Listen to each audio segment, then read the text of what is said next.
Welcome to Thrive Radio. I'm your host, Amy Montgomery, entrepreneur and digital marketing agency owner. Today, my guest is Jeff Schuster. He's a business coach and founder of Mechanics and Mindset Business Coaching with over 30 years experience in the field of energy efficiency, energy conservation, performance contracting, and renewable energy.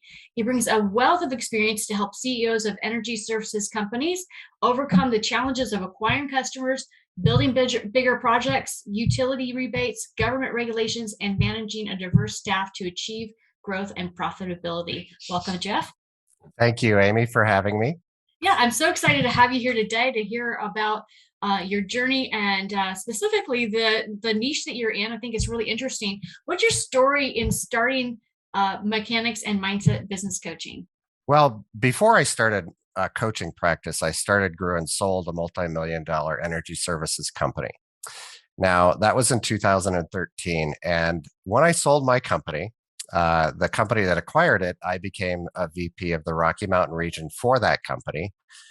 And about 6 months into that employment, I had news that I needed heart surgery. So I went to a heart surgeon. He says, you're going to have your mitral valve repaired.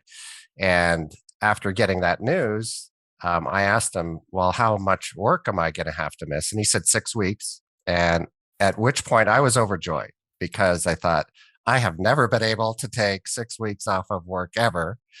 And that was just so cool. And the heart surgery went fine. But I reflected back on that. And I thought, Jeff, if you're so excited to get heart surgery just to get 6 weeks off of work, I wonder if you're happy doing what you're doing. And so 6 months after the surgery and recovery, I resigned. And then 2 months after that, I thought, well, I need to get back to doing something. So I decided I was going to become a small business consultant. A good friend of mine said, Jeff, you should get your coaching certification.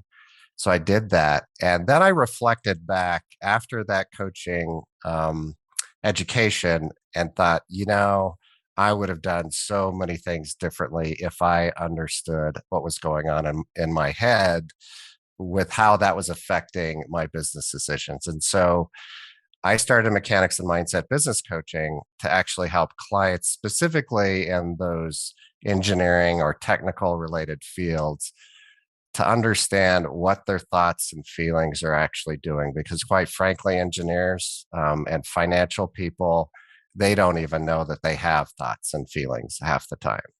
So that's how I started Mechanics and Mindset Business Coaching, is to help those folks get out of their heads and actually focus on growing their businesses. In walking through this journey, what's the number one thing that you're grateful for? I am really grateful for the people that helped me. So, and this is all the way back, obviously my parents, my family, teachers, all the way from grade school through college professors and tons of business mentors who honestly taught me a ton. And actually now the people that I work with, I learn a lot from a lot of the business people that I coach. So I coach a lot of different folks. I get a lot of different input, and that has really grown me tremendously. So I'm grateful for people. That's good. No, I agree with that too. When you start working with other business owners, there's nothing like it. Just, being able to encourage each other, even if you're the one that's the coach. Right. You learn so much from other people. Absolutely. Exactly. What's been your intention and your vision for your business? That's a great question. Well, so when I first started, and I thought, well, I'm going to grow this small business consulting firm, I had visions of growing another business, building it, selling it. I have a different mindset today of actually creating a very niche focus in the energy efficiency space. And this is actually something that developed out of these coaching conversations with my clients, is actually becoming a deal maker within this industry. So I see a lot of different business in the energy efficiency space, and I can see how they all fit together. And a lot of my clients are looking to either grow and sell their businesses, and they're frustrated, and there's so much opportunity in merging.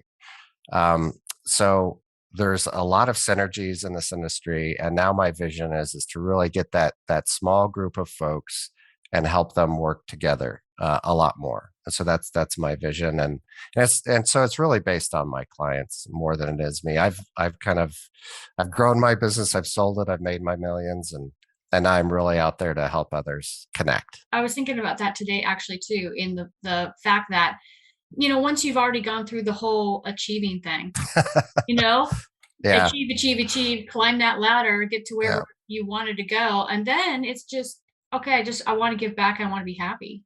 right. So who typically seeks you out for your coaching? And are you only focused on the energy industry for your hmm coaching? I think I seek out energy efficiency, CEOs.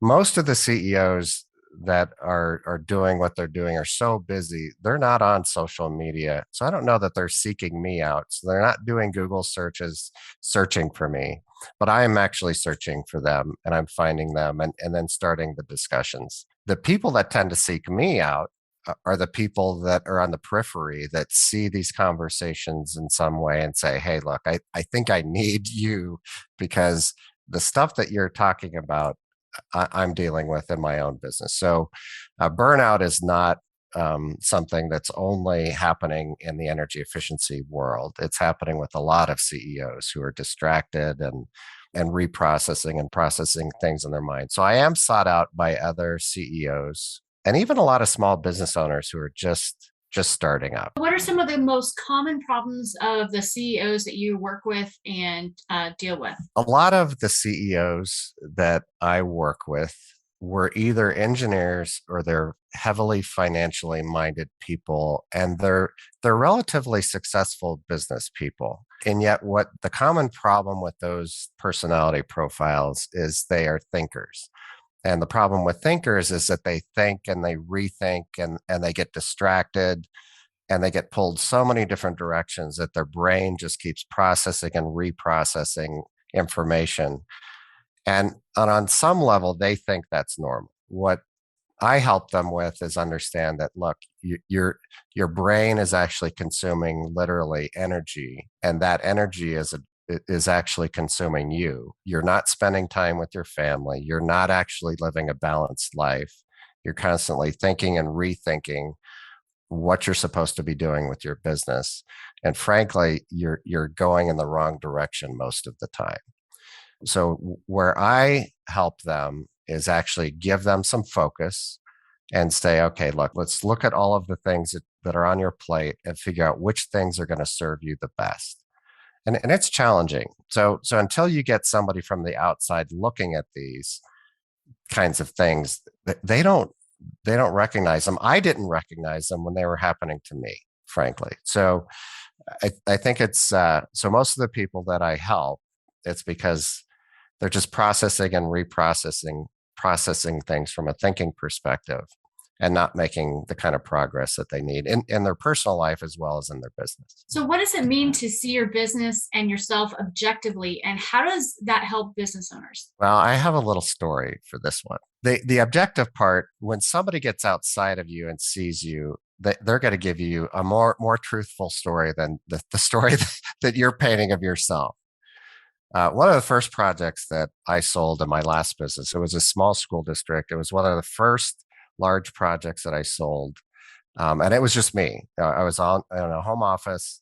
There's this little small school district in Eastern Colorado. And I was competing against 7 other Fortune 500 companies for this work. Wow. And I won. Well, the customer invited my wife and I to a homecoming picnic, and we're sitting down with the superintendent of that little school district. And my wife asked this so embarrassing question. She says, well, why did you pick Jeff for this project? And he said, well, something that was not on my list. So I had this bulleted list of all of these reasons that they would pick us over these other 7 companies. The reason that he told her had nothing to do with what I said. It was because I was small and they were small. Well, guess what I used on the rest of my marketing to then build my business with all these small school districts. So what I thought was my benefit that I was providing my customers wasn't what my customers thought my true benefit was. And once I aligned that with an objective perspective of what I was truly providing as value, my business just skyrocketed. So all the small school districts were actually seeking me out because I was small, and my big ego would never have come up with that as a differentiating point, right? Yeah, that's really interesting. Yeah, you really don't see what your specific value is unless you start to get that feedback. 100%. Exactly. Yeah. So you teach four leadership principles of how to understand the value of leadership, team building, empowerment, and leveraging diverse personality types. Which do leaders struggle with the most, and why? It depends on where they've come from. So I learned all of that stuff. So before I started my business, I was in a large corporate setting, and in those settings, they train you on all of these leadership principles, and I was very fortunate to have that training. A lot of small business owners don't get that. So small business owners, they just kind of start off on their own, and then they start growing, and as they grow, they just by necessity think, oh, I got to promote somebody or get or find a manager or something, and they never really understood leadership themselves. And so a big part of it for that really independent small business owner, it's the empowerment piece. That's probably the biggest issue of delegating and letting other people do things. They're perfectly capable, you just don't think that they are. And then actually letting them be creative and come up with their own ideas, which actually is how businesses can become amazing, because they actually take great ideas from their employees, and they take the best of the best, and that's how these companies become so dynamic. And that's, I suppose, that's the why. But they're all valuable. I know that even the personality profiles, understanding that people are different than you, and that's a good thing. So I understand that you also offer training programs in addition to coaching. What are some of your testimonies from those that you've trained?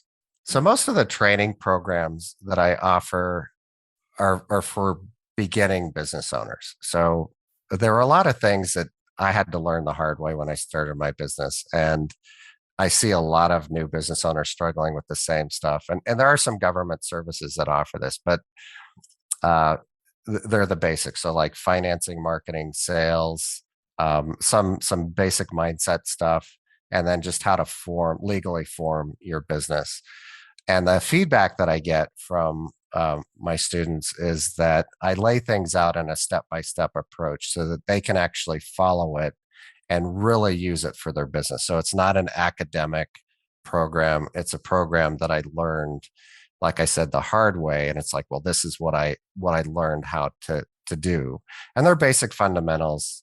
And it's a lot of online training. And so the feedback I get is that it actually taught them how to start their business instead of just giving them information on what they should do with a business. Yeah, the implementation part. I think Right. that's huge. I hear that a lot from people. I need help implementing, right? Right. So you help new businesses craft a solid business plan. What is one of your top tips for those that are sitting down to write their first plan? So you have to understand, I'm an engineer and I love math and I love numbers, but that's not the case for a lot of people. And even though this may not feel comfortable to a lot of new business owners, the first step and the top tip that I can give is really know your numbers. Understand how to create a financial forecast, understand the bookkeeping and accounting of how these numbers all fit together. Because yes, it's important to have passion in what you do and the core of who you are and the services that you offer, but they're not going to go anywhere until you understand what you can charge, how much money you need, how much money you need to make in your business, and how much reinvestment that business is going to need at some point. And so use a framework that actually helps you create a financial forecast that's realistic. And it's obviously going to change as you grow. But from a business planning perspective, I think it really all starts there, and then start looking at finding customers with your marketing and sales and the legal formation. A lot of people do it the other way around. They'll think, oh, I need a logo and I need to figure out a company name. right? And then the rest of this stuff, and then I'll get business cards. And so they literally go backwards. It's instead of True. starting with that financial plan. Yeah. Yeah. And sometimes they don't even know what they're going to sell. Right. Well, I have a business card. Don't know what I'm selling yet, but I got my logo. Yeah. In fact, that's another point is to really interview who you think your prospective customers are. They're going to tell you things that you may not have thought about. And it'd be nice to know that before you make a business plan, right? Yes. Yeah. Going out there and just blindly thinking, oh, well, I struggled with this, so they must all struggle with it. But that's not always that's not always the Right. case, Right. right? Right. Yeah. But what is your truth that has gotten you this far in your journey? Because you've had a lot of success. Yeah. Well, I've had a lot of failure too. Yeah, I think that's a requirement, right? You Right. have to fail a lot in order to succeed. Well, and I think that so the truth then is, I would say persistence, and focus. So those two things. Now here's the challenge. I think while that's the truth, I think focusing and persistent on the right things is probably the full truth.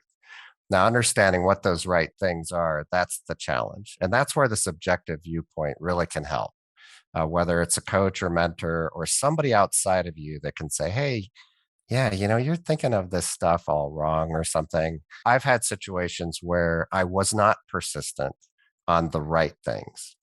And I was persistent or distracted by the wrong things. So, so understand where the right direction is, and then work hard to pursue that. And don't get discouraged. And it's easy. So you're going to see there are some things that I've started, and they weren't very good at first. I didn't get great responses, but then a year later, after that persistence of sticking with it, all of a sudden they started taking off. So I would just say it's hard, especially in this digital marketing space. You can do a lot of content marketing and you can do a lot of stuff and you can feel like, oh, this is going nowhere.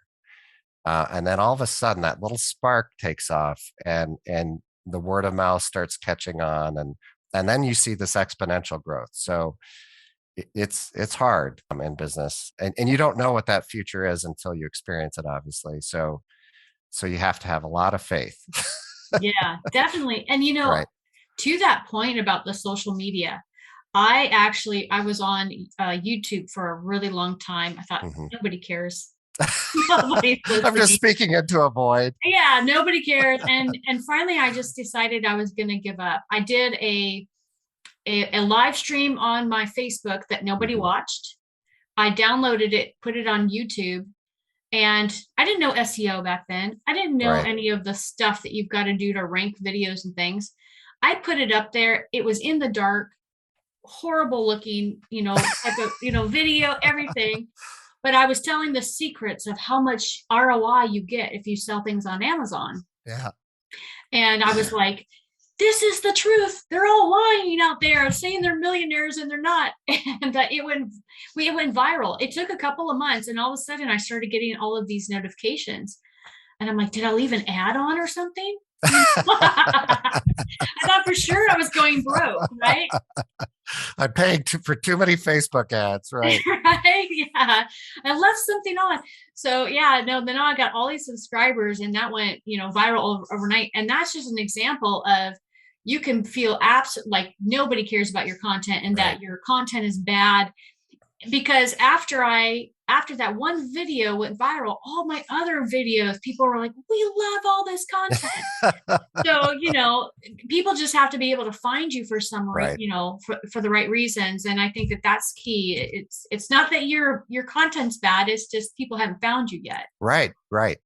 Right. I mean, there's a lot of stuff out there, and you can be great, and it's just getting found Yeah. sometimes. But in the meantime, you think your mind can easily say, oh, you're not good enough. Whatever you're doing, people Yes. just don't like you or something. So, Yeah, definitely. Yeah. Especially with the online stuff, yep. when you're not getting any feedback, Right. it's crickets. Yeah. Yeah. Then your brain steps in and gives you feedback. It does. And it's not positive. No, it's not. It's very true.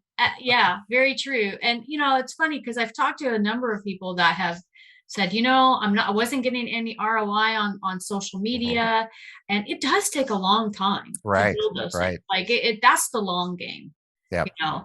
And I mean, you could be posting things every single day and it not, really take off, or all of a sudden all of your videos get suppressed for whatever reason and right. not pushed out, like you just never know what's going to happen. Yeah. um, I had done a review on the social media platform Parlor when it came out before it went political. I thought, Mhm. oh, it's just another social media. Oh, I did one of those, and Google suppressed it all. Oh dear. They Yeah, probably suppressed like other stuff that you were doing maybe too. yeah, Yeah. all of it. Oh I dear. couldn't rank. I'd go in and because I'm an SEO expert, so I would rank my videos top and search for something that was a really great keyword, and it would be up there for a day and then disappear. And so I created a new channel and started SEOing things, and it worked. Wow. So I knew that they had suppressed me, and that was the only thing that because my video was top in Google as well. Right. So it easily got. So you just don't know when those things are going to happen. You can innocently do something, and then that somebody just decides they don't like your content. And so yeah, it's definitely a long game. And Mhm. I think your email list is probably more important than your social media outlets. And I'm a digital marketer. Yeah, well, and you just don't know. I mean, and so you can get paranoid, but in some cases that paranoia is justified. Like in your experience, you were actually being throttled or suppressed in your content. So yeah, it's hard to know, and you don't really know. I don't know that anybody fully knows some of the algorithms that Facebook and Google and some of these folks are using. So Yeah, and they change consistently, that's right. you know, Yep. and they can take the whole platform down at any moment. And Yep. I mean, I remember it was Periscope that was really popular. And I said, all Mm, these people that huge followings, and they were doing great. And then now it's not a popular app at all. And they don't have a follower base anywhere else. oh no. And it just made me realize how quickly you could have millions of people following you, Hmm. and then that app go away, that social media platform not be popular anymore, and you lose everybody. and Exactly. and usually it's the owner of that social media platform that does some sort of change that ruins it for the experience, and everyone leaves. Right. And that's why what you said, that the email list is something that you have. Email is going to usually be there forever unless their email server changes or something. But in most cases, that's something that you can actually control. Yes, Yeah. 100%. Yeah. I do want to mention your website is Hmm. mmbizcoach.com. Yep. LinkedIn is under your last name. And I will put all of these links down below. Okay. And people can find you at Hmm. mmbizcoach on Facebook as well, and Instagram. Yep. And I want to thank you so much for coming on today.